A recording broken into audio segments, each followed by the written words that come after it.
UK, Australia, and Canada recognize a Palestinian state, prompting anger from Israel. This is from the AP.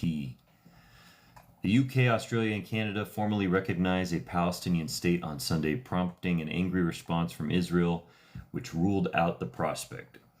The coordinated initiative from the three Commonwealth nations and longtime allies reflects growing outrage at Israel's conduct of the war in Gaza and the steps taken by the Israeli government to thwart efforts to create a Palestinian state, including by continued expansion of settlements in the West Bank.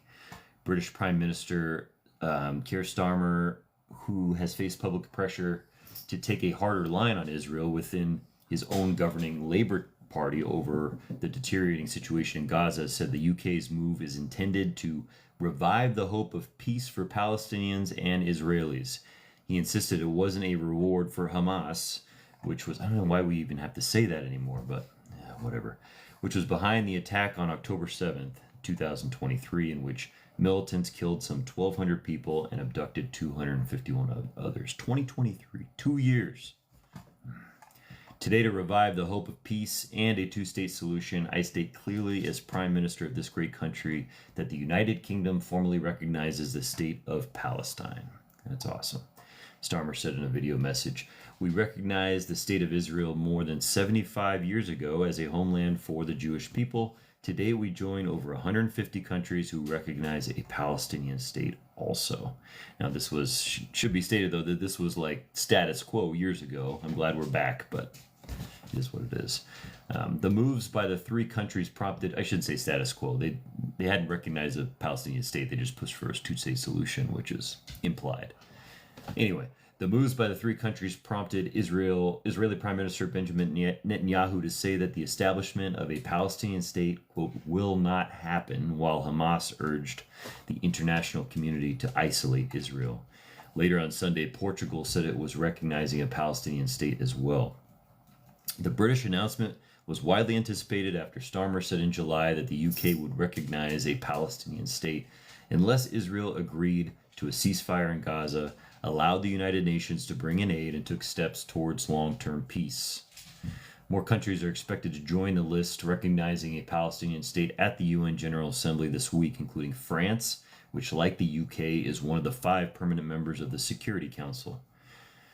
Israeli Prime Minister Benjamin Netanyahu blasted the three countries for proffering a prize to Hamas, what he calls a, quote, prize to Hamas. "It will not happen," he said. "A Palestinian state will not be established west of the Jordan River." Netanyahu, who is set to give a speech to the General Assembly on Friday before heading to see U.S. President Donald Trump at the White House, said he would announce Israel's response after the trip. Netanyahu was threatened to take unilateral steps, including the possibility of annexing parts of the West Bank in response to world leaders' recognition of a Palestinian state. Such a move would clear the way for Israel to deepen its control over the territory and escalate tensions with the international community. Hamas hailed the decision, calling it the, quote, rightful outcome of our people's struggle, steadfastness, and sacrifices on the path to liberation and return. Of course they're going to say that. We still don't like them, but of course they're going to say that.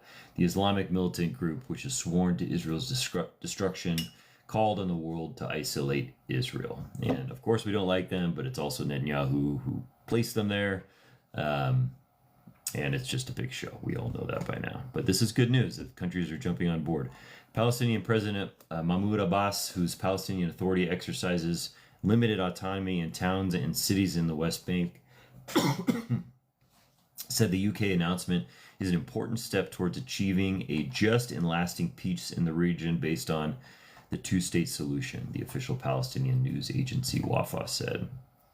The UK and France have had a historic role in the politics of the Middle East over the past 100 years, having carved up the region following the defeat of the Ottoman Empire in World War I. As part of that carve-up, the UK became the governing power of what was then Palestine. It was also the author of the 1917 Balfour Declaration, which backed the establishment of a, quote, national home for the Jewish people. However, the second part of the declaration has been largely neglected over the decades. It noted that nothing shall be done, which may prejudice the civil and religious rights of the Palestinian people. It's significant for France and the UK to recognize Palestine because of the legacy of the two countries' involvement in the Middle East. This is from a senior research fellow for Middle Eastern security at London-based Royal United Services Institute. But without the United States coming on board with the idea of a Palestine, I think very little will change on the ground. Zamlat, the Palestinian head of mission in the UK, told the BBC that recognition would right a colonial era wrong. The issue today is ending the denial of our existence that started 108 years ago in 1917, he said. And I think today the British people should celebrate a day when history is being corrected. That they should. The UK has for decades supported an independent Palestinian state alongside Israel, but insisted recognition must come as part of a peace plan to achieve a two-state solution.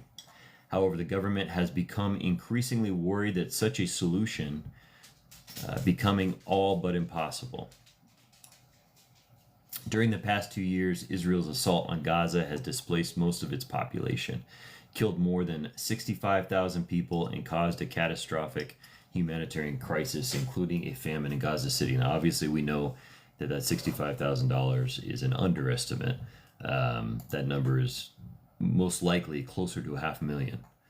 Last week, independent experts commissioned by the UN's Human Rights Council concluded that Israel is committing genocide in Gaza, a charge that Israel rejected as distorted and false. And just jumping in, this is from the AP, by the way. Also vexing for the UK is that Israel's government has been aggressively expanding settlements in the West Bank, land that Palestinians want for their future state. Much of the world regards Israel's occupation of the West Bank, which is ostensibly run by the Palestinian Authority, as illegal. This move has symbolic and historic weight, makes clear the UK's concerns about the survival of a two-state solution, and is intended to keep that goal relevant and alive. Awesome. Some problematic things happen in the UK, just like there is here, but good news is good news. Glad to see them recognized. I wish we were there too, but we are far from it.